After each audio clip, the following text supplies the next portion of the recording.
मित्र, आप कृपा कर वन की ओर जाएं।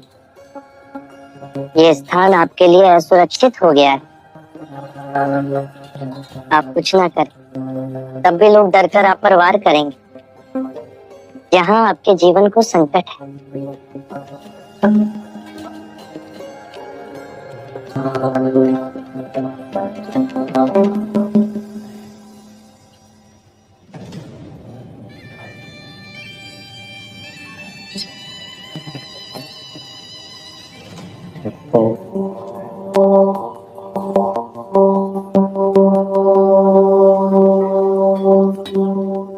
अरे, आप यहाँ हैं।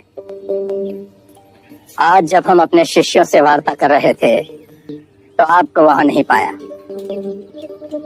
मैं वहां उपस्थित नहीं रहना चाहता।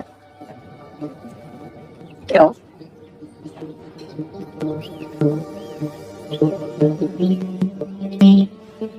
आप अपने शिष्यों को संबोधित कर रहे थे।